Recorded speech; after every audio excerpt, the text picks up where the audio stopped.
اور جنگل کی طرف روانہ ہو گیا۔ نانک جی جنگلوں آبادیوں میں گھومتے رہے۔ ان کا نام اب گرو کے نام سے مشہور ہو چکا تھا۔ وہ جگہ جگہ معجزے دکھاتے۔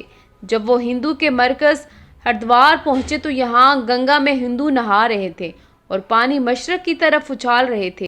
جب نانک جی نے اس کی وجہ پوچھی تو بتایا گیا کہ یہ پانی مرنے والے بزرگوں کو دیا جاتا ہے تاکہ ان کی زندگی آسود اور ٹھنڈی رہے۔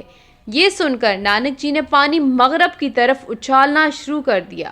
لوگ ہنسے کہ یہ کبھی کسی نے مغرب کی طرف بھی پانی اچھالا ہے؟ تو نانک جی نے جواب دیا کہ میرے کھیت یہاں سے مغرب کی طرف پنجاب میں ہیں، میں ان کو یہاں سے پانی دے رہا ہوں۔ لوگ کہنے لگے کہ اتنی دور سے دیا ہوا پانی آپ کے کھیتوں کو کیسے سرسبز کرے گا؟ جس پر گرو نانک نے کہا، اگر آپ کا دیا ہوا پانی دوسری دنیا میں پہنچ سکتا ہے تو کیا میرا پانی اس دنیا میں میرے کھیتوں کو سرسبز نہیں کر سکتا؟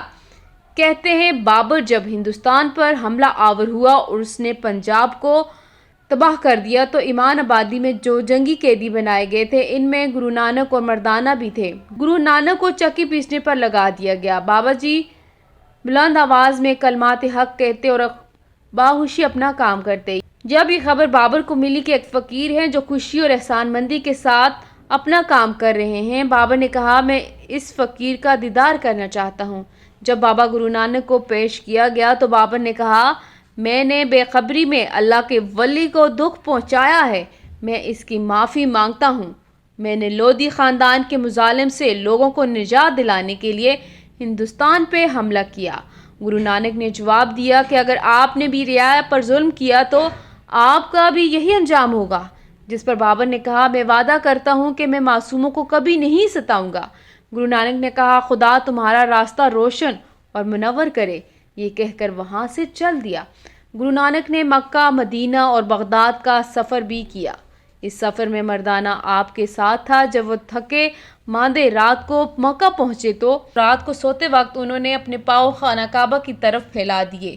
وہاں ایک مولوی نے ان کو ٹھوکر مار کر جگایا اور کہا، اے کافر، تو حج کرنے آیا اور تجھے اتنا بھی نہیں پتا کہ تو نے خانہ خدا کی طرف ٹانگیں پھیلا رکھی ہیں؟ گرو جی نے بڑے سکون سے جواب دیا کہ حضور، جس طرف خانہ خدا نہ ہو میری ٹانگیں اس طرف کر دیجئے۔ مولوی جس طرف گرو نانک کی ٹانگیں گھماتا اسی طرف خدا کا جلوہ نظر آتا، جس پر وہ چلانے لگا کہ اللہ اللہ، ہندوستان سے کوئی خدا رسیدہ بزرگ آیا ہے جو لوگوں کو خدا کا دیدار کرا دیتا ہے۔ گرو نانک نے جب تبلیغ کا سفر ختم کیا تو انہوں نے اپنے آخری سال کرتارپور میں گزارے۔ یہاں ہزاروں لوگ ان کا دیدار کرنے آتے۔ گرو نانک نے کئی آزمائشیں لینے کے بعد اپنی گدی اپنے بھائی کو سونپ دی۔ اس کے بعد انہوں نے اپنے خاندان اور خادموں کو جمع کیا اور خدا کی حمد و ثنا بیان کی۔ پھر تمام مجموعوں نے ایسے ہی کیا۔ اتنے میں بابا گرو نانک مراقبے میں چلے گئے اور اسی حالت میں ان کا وصال ہوا، جس کے بعد ان کے ہندو اور مسلمان مریدوں میں جھگڑا ہو گیا۔ ناظرین، مسلمان مرید کہتے تھے کہ ہم ان کو دفنائیں گے، ہندو کہتے تھے وہ اپنی رسم کے مطابق ان کا سنسار کریں گے۔ آخر میں دونوں اس بات پر متفق ہو گئے کہ دونوں اپنے اپنے پھول ان کے جسم پر رکھیں گے۔ صبح جس فریق کے پھول نہ مرجھائے وہی اس کے جسم کا وارث ہوگا۔ صبح ہوئی تو دونوں فریقین کے پھول تازہ تھے اور مہک رہے تھے، لیکن جب چادر ہٹائی گئی تو بابا گرو نانک کا جسم غائب تھا۔ گرو نانک کی تعلیمات سکھوں کی مرتکب کتاب گرو گرنتھ میں موجود ہے۔ یہاں پر ان کی 974 منظوم نظمیں موجود ہیں، لیکن ان کی ساری عمر ہندوؤں کی تہذیب اور تمدن اور رسم و رواج کے خلاف گزری۔ گرو نانک کو تعلیم دلوانے کا انتظام خود ان کے والد نے کیا اور انہیں ایک مسلمان معلم سید حسن کے ہاں بٹھایا۔ سید حسن کو قطب الدین اور رکن الدین کے نام سے بھی پکارا جاتا ہے۔ سید حسن نے نانک کو ہونہار دے کر ان کی تعلیم اور تربیت میں کوئی کسر نہ چھوڑی، چنانچہ بچپن ہی سے گرو نانک اسلامی عقائد سے واقف ہو گئے، صوفیاء کرام کا کلام پڑھنے لگے اور اس کا پنجابی میں ترجمہ کرنے لگے۔ مصور پاکستان علامہ ڈاکٹر محمد اقبال نے گرو نانک کے پیغام توحید کی کیفیت کو یوں واضح کیا ہے، پھر اٹھی آخر صدا توحید کی پنجاب سے، ہندو کو ایک مرد کامل نے جگایا خواب سے۔